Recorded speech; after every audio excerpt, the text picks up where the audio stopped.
آیت الکرسی میں اللہ تعالیٰ کی عظمتوں کا بیان ہے، شانوں کا بیان ہے، بلندیوں کا بیان ہے، اور اس کے کمال اختیار اور کمالات کا بیان ہے. اور یہ وہ خوبصورت آیت کریمہ ہے آیت الکرسی. یہ حدیث آپ نے آج رٹ لینی ہے، یہ رٹ لینی ہے آپ نے حدیث، اور اتنی پکی رٹنی ہے کہ میرا مشورہ ہے کہ بچوں کے کانوں میں بھی بتانی ہے کہ یہ کام بھولنا نہیں. نبی پاک علیہ السلام نے فرمایا جو ہر فرض نماز کے بعد آیت الکرسی پڑھے گا نا، وہ مرنے سے پہلے پہلے جنت میں اپنا مقام دیکھ لے. اب اس سے بڑی فضیلت کیا ہوگی کہ مرنے سے پہلے پہلے. امام سیوطی علیہ الرحمہ نے اس حدیث کو نقل فرمایا. اللہ کریم نے نا آیت الکرسی کے فوراً بعد ارشاد فرمایا لا اکراہ فی الدین، اس دین میں سختی کوئی نہیں. تو یا اللہ پھر کیا ہے؟ وہ جو کافر بڑا اعتراض کرتے ہیں نا کہ دین تلوار سے پھیلا ہے، تو دین ان لوگوں نے فوجوں کے ذریعے پھیلایا ہے. تو اللہ تبارک و تعالیٰ نے تیسرے پارے کی آیت نمبر 256 میں وضاحت فرما دی کہ دین میں کوئی جبر نہیں ہے. ہاں ہم نے صورتحال واضح کر دی ہے، حق بیان کر دیا ہے. اب جو بندہ انکار کرے گا اس حق کا وہ شیطان کے ساتھ ہے، اور جو ایمان لے آئے گا تو پھر اس نے ایک مضبوط چیز کو پکڑ لیا ہے، اور اس مضبوط چیز کو پکڑا ہے جس نے کبھی کھلنا نہیں ہے. فرمایا دین میں کوئی جبر نہیں، سختی نہیں. لیکن ہاں دل اللہ کے کنٹرول میں ہے نا سارے، تو اللہ اگر چاہے تو سارے کافروں سے کلمہ پڑھوا دے.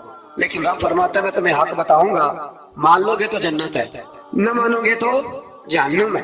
اس لیے جبر والی بات کوئی نہیں. آگے اللہ تعالیٰ نے نا اسی پارے میں ارشاد فرمایا کہ اے محبوب علم تر الی الذی حاج ابراہیم فی ربہ. یہ بھی ایک انوکھی فطرت ہے انسان کی جس کو اللہ تعالیٰ نے اس پارے میں بیان فرمایا. محبوب آپ نے اس شخص کی طرف نہیں دیکھا جو حضرت ابراہیم سے جھگڑا کر رہا تھا ان کے رب کے بارے میں؟ جھگڑا کیوں کر رہا تھا؟ ان آتاہ اللہ الملک، کیونکہ اللہ نے اسے ملک عطا فرمایا. اللہ نے بادشاہی دیا تو وہ اللہ کے معاملے میں جھگڑے کرنے لگا. وہ کہتا ہے میں ہی رب ہوں. تو حضرت ابراہیم علیہ السلام نے فرمایا میرا رب تو وہ ہے جو زندہ کرتا اور مارتا ہے. تو بیوقوف نے دلیل کیا دی؟ نمرود کہنے لگا میں رب ہوں، تو فرمایا میرا رب وہ ہے جو زندہ کرتا اور مارتا ہے. تو کہتا میں بھی زندہ کرتا ہوں مارتا ہوں. دلیل کیا ہے؟ ایک سزائے موت کا قیدی منگایا، اور حضرت ابراہیم علیہ السلام کے سامنے کہنے لگا بھی تمہاری سزا کیا تھی؟ وہ کہنے لگا کل پرسوں پھانسی ہونے والی تھی. کہنے لگا جاؤ تم آزاد ہو. کہنے لگا دیکھ لو میں نے زندگی دے دی نا، حالانکہ یہ پرسوں مر جاتا. اور ایک بے گناہ کو پکڑا، تلوار ماری اور قتل کر دیا. کہنے لگا دیکھو میں بھی تو زندگی اور موت دیتا ہوں. اب حضرت ابراہیم اس دلیل پر اعتراض کر سکتے تھے. آپ نے خاص غور کرنے بات اعتراض کر سکتے کہ تو پاگل ہے، زندگی تو یہ ہے نا کہ جس کو تلوار سے مارا اسے اٹھا کے دکھا. یہ اعتراض ہو سکتا تھا. لیکن جب کوئی بیوقوف جیسی دلیل دے نا، تو علم مناظرہ کا اصول یہ ہے کہ پھر اسے اس کی زبان میں جواب دیا جاتا ہے. پھر اسے پھر اس کو یہ نہیں آپ کہیں گے کہ یہ تو نے کیا کیا. اب جس طرح کا منہ ہوگا تھپڑ بھی، یہ بزرگوں کی مثالیں ہیں نا. تو اس نے کہا جی دیکھو میں نے بھی بندہ ایک زندہ کر دیا، ایک مار دیا ہے. اب یہ اس کی بیوقوفوں جیسی دلیل تھی، لیکن چونکہ بندہ ہی بیوقوف تھا تو اس کی اس کو سمجھ نہیں آنی تھی. تو حضرت ابراہیم نے دلیل بدل لی اور آپ فرمانے لگے چلو پھر اگر یہی بات ہے تو میرا رب وہ ہے جو سورج کو مشرق سے نکالتا ہے اور مغرب میں غروب کرتا ہے. تو اگر رب ہے نا تو اس طرح کر فاتی بہا من المغرب، تو اسے مغرب سے نکال. چل یہ تو نے زندہ مردہ کر کے دکھا دیا نا، تو مغرب سے نکال. فبہت الذی کفر، تو کافر پریشان ہو گیا اس لیے کہ وہاں سے نکال سکتا نہیں تھا. تو جب آپ کسی سے گفتگو کرتے ہیں نا تو الجھے نہیں، بات ایسی کریں جس کا کوئی جواب موجود نہ ہو. یہاں مفسرین نے ایک بڑی شاندار بات لکھی ہے. مفسرین کہتے ہیں کہ اگر وہ یہ کہہ دیتا نا یہاں پہ، کیونکہ بیوقوف تھا نا کہہ نہیں سکا، اگر کہہ دیتا نا کہ مشرق سے تو میں نکالتا ہوں، تو آپ اپنے رب سے کہیں وہ مغرب سے نکالے. تو مفسرین کہتے ہیں اگر حضرت ابراہیم فرما دیتے نا تو رب کریم نے سورج مغرب سے بھی نکال دینا. لیکن فبہت الذی کفر، وہ یہیں پہ نہ رہ گیا. اللہ کے بندے ہیں نا. امام اعظم ابو حنیفہ رحمت اللہ علیہ کے سامنے ایک دہری آ گیا. وہ کہتا تھا کہ ساری مخلوق خود بخود بنی ہے. تو امام صاحب نے بھی علم مناظرہ کے ساتھ اس کے ساتھ گفتگو کی. وہ کہنے لگا کہ خود بن گیا سارا کچھ. تو امام صاحب کہنے لگے چل چھوڑ کل بات کریں گے تیرے ساتھ. وہ کل دوبارہ آیا تو امام اعظم دریا کے کنارے کھڑے تھے.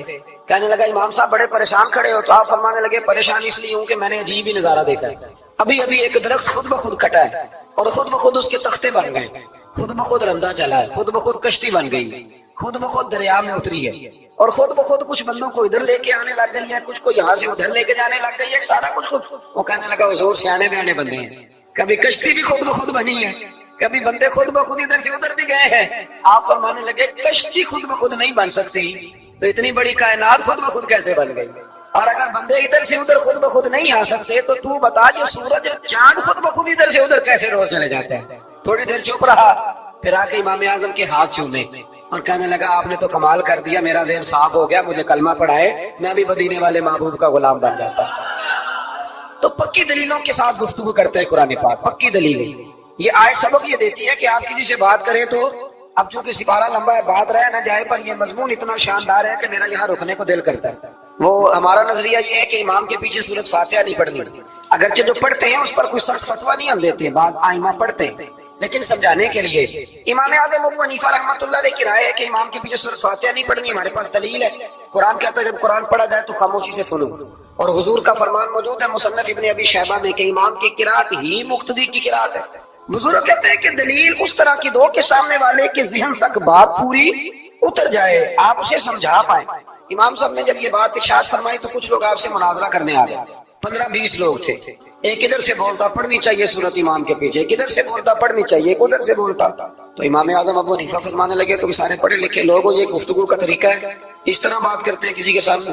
میں اکیلا ہوں اور تم 15 لوگ ہو، کوئی ادھر سے بولتا ہے کوئی ادھر سے بولتا ہے، طریقہ کرو کوئی بات کا۔ وہ چپ کر گئے، کہنے لگے ویسے ٹھیک تو ہے، ہم تو غیر مہذب ہو گئے۔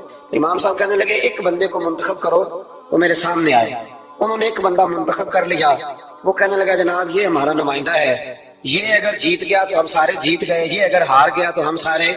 امام صاحب کہنے لگے کیوں منتخب کیا؟ کہنے لگے جی سارے بولیں گے تو سمجھ نہیں آئے گی کوئی کیا کہہ رہا ہے، کوئی کیا کہہ رہا ہے، کوئی کہاں ہے کوئی کہاں ہے۔ تو امام صاحب کہنے لگے میرا بھی مسئلہ یہی ہے، ایک الحمدللہ رب العالمین پہ ہے اور دوسرا صراط الذین انعمت علیہم پہ۔ تو میں بھی کہہ رہا ہوں کہ جو امام آگے لگا لیا نا اس پر اعتبار کرو، اس پر اعتبار کرو۔ تو دلیل وہ دیں کہ جو دلیل سامنے والے کے ذہن میں اتر جائے۔ چلیں جی تھوڑا آگے چلتے ہیں۔ اللہ کریم نے نا آگے ایک اور مثال بیان کی، یہ جو بہت سارے لوگوں کے دلوں میں خیال آتا ہے نا قبروں میں جائیں گے ہڈیاں گل جائیں گی سڑ جائیں گی تو کیسے اٹھیں گی، تو اسی پارے کی آیت نمبر 259 میں اللہ تعالیٰ نے ہمارا وہ مسئلہ بھی حل کیا اور 2 واقعات تفصیل کے ساتھ تیسرے پارے میں بیان فرمایا۔ اللہ کریم فرماتے ہیں کہ کیا آپ نے اس شخص کو نہیں دیکھا کہ جو ایک ایسی بستی پر سے گزرا وَهِيَ خَاوِيَةٌ عَلَىٰ عُرُوشِهَا، جو اپنی چھتوں کے بل گری پڑی تھی، یعنی بستی تباہ ہو گئی۔ وہ آدمی وہاں سے گزرا، وہ حضرت عزیر علیہ السلام تھے۔ بہت سارے مفسرین کے نزدیک بعد نے یہ لکھا ہے کہ چونکہ یہاں اللہ نے کسی کا ذکر نہیں کیا تو ہم بھی کسی کو مخصوص نہیں کریں، لیکن کثیر کی تعداد یہ کہ حضرت عزیر تھے، آپ گزرے ایک بستی میں تو آپ نے دیکھا کہ وہ بستی تباہ حال ہو گئی ہے اور زمین پلٹ دی گئی ہے، چھتوں کے اوپر لوگ مرے ہوئے پڑے ہیں۔ تو آپ کے دل میں خیال آیا کہ یا اللہ تو انہیں کیسے زندہ کرے گا بعد موتہا، مرنے کے بعد؟ خیال آیا، اللہ کریم نے نا انہی پہ موت طاری کر حضرت عزیر علیہ السلام۔ ان کے پاس تھوڑا سا کھانا تھا، ایک گدھا تھا، درخت کے نیچے لیٹ گئے، گدھے کو باندھ کے اللہ تعالیٰ نے ان پر نیند طاری کی اور وہ 100 سال تک سوتے ہی رہے۔ وہ بے آباد بستی آباد ہو گئی، وہاں شہر آباد ہو گیا، دنیا آباد ہو گئی، زمانہ آباد ہو گیا۔ آپ جب سوئے تو آپ کی عمر مبارک 40 سال تھی، 100 سال کے بعد اٹھے، ثم بعثا، جب اٹھے قال کم لبثت، اللہ نے فرمایا کتنی دیر سوئے؟ قال لبثت یوما او بعد یوم، کہنے لگے یا ایک دن سویا ہوں یا دن کا تھوڑا سا حصہ۔ تو رب کریم نے فرمایا نہیں، آپ تو 100 سال تک سوئے رہے۔ فرمایا وہ دیکھو ذرا گدھے کی طرف، وہ گدھا جو تھا نا ان کا وہ گل سڑ گیا، ہڈیاں بکھر گئیں، اور وہ جو کھانا تھا نا پھل تھے، شربت تھا، سالن تھا، اس کا حال یہ ہے کہ لم یتسنہ، وہ باسی بھی نہیں ہوا۔ یہ ہے میرے رب کی قدرت، جس میں پہلے گل سڑ جانا تھا وہ باسی بھی نہیں ہوا، اور وہ گدھا اس کی ہڈیاں بھی بکھر گئی۔ تو رب کریم نے فرمایا سمجھ آئیے میں مردے کیسے زندہ کروں گا؟ عرض کی یا اللہ ایسی سمجھ آئیے کہ کبھی بھولے گی بھی نہیں، 100 سال تک سوئے رہے۔ یہ بڑا لطیف واقعہ ہے۔ حضرت عزیر علیہ السلام اٹھ کے نا تو اپنے گھر گئے تو کوئی پہچانتا ہی نہیں تھا۔ ایک بوڑھی اماں جس کی عمر بہت زیادہ ہو گئی تھی اس کو جا کے سلام لی تو آپ فرمانے لگے اس اماں سے یہ عزیر کا گھر ہے؟ تو اماں فرمانے لگی ہاں ہے تو عزیر کا، لیکن وہ تو 100 سال پہلے غائب ہوئے، دوبارہ آئے ہی نہیں۔ آپ فرمانے لگے اماں میں ہوں عزیر۔ اماں کہنے لگی کہ عزیر کی تو ہر دعا قبول ہوتی تھی، اگر آپ عزیر ہیں نا تو دعا کریں، میری ٹانگیں جواب دے گئی ہیں، آنکھوں سے نظر نہیں آتا، آپ دعا کریں، اگر آپ واقعی عزیر ہیں تو اللہ مجھے شفا دے دے۔ تو حضرت عزیر نے دعا کی تو رب نے انہیں شفا دے دی۔ حضرت عزیر کی عمر اس وقت بھی 40 سال تھی۔ حضرت عزیر کی عمر جب گئے تب بھی واپس آئے تو، اور حضرت عزیر کا بیٹا ان سے ملا تو اس کی عمر 118 سال تھی، پوتے بھی بوڑھے تھے۔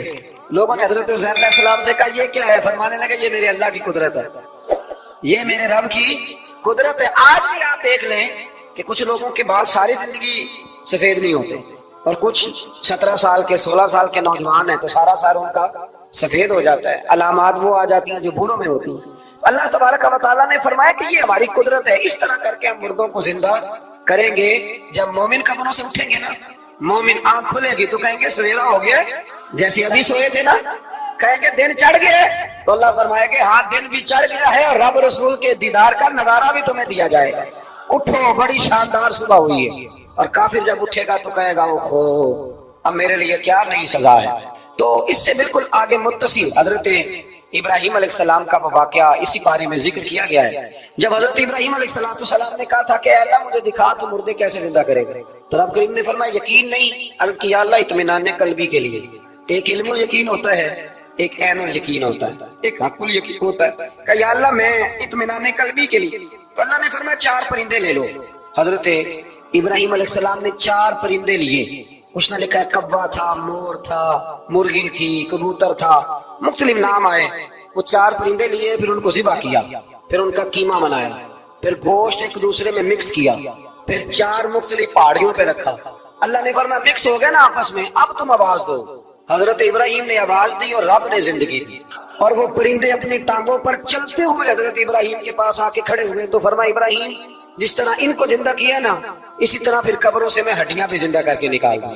میں ایک فلسفی کو پڑھ رہا تھا، یہ ہمارے جدید دور کے فلسفی بڑے عجیب باتیں کرتے ہیں. وہ کہتے ہیں جی ہوا ایسی چلتی ہے کہ انسان قبر میں ہوتا ہے تو ہڈیاں گل سڑ جاتی ہیں تو کوئی بھی نہیں بچتا.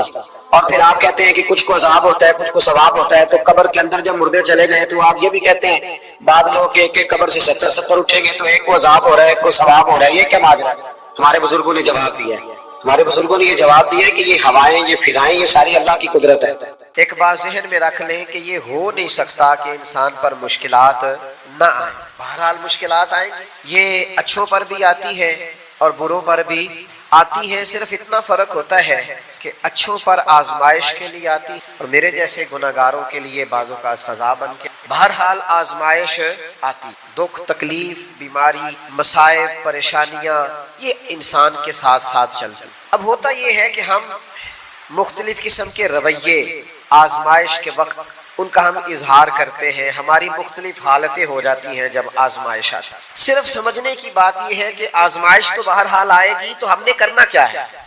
اب بہت سارے لوگ ان کو پتہ ہوتا ہے کہ گرمی کا موسم آ رہا ہے تو اس سے پہلے وہ کیا کرتے ہیں، جن کے پاس سہولیات ہوتی ہے وہ اپنا اے سی ٹھیک کرا لیتے ہیں، اس کی ریپیئرنگ کا کوئی کام کرنا ہو کرا لیتے ہیں، جن کو وہ میسر نہ ہو وہ پنکھوں کو صاف کر لیتے ہیں. کچھ لوگ سمجھتے ہیں کہ میرے پاس لباس سارا موٹا ہے تو میں باریک موسم کے مطابق لباس خرید لوں، بنوا لوں. سردی کا موسم آتا ہے تو ہم نے دیہاتوں میں دیکھا تھا کہ ہماری مائیں پرانی رضائیاں بھی نئے سرے سے تیار کرا لیتی، ان کی تیاری کرا لی جاتی. تو پتہ ہوتا ہے کہ یہ موسم بہرحال آنا ہے.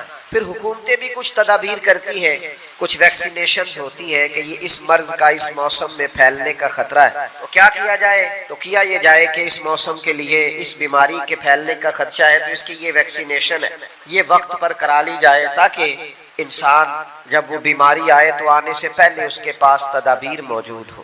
آزمائش تو آئے گی، کرنا کیا ہے؟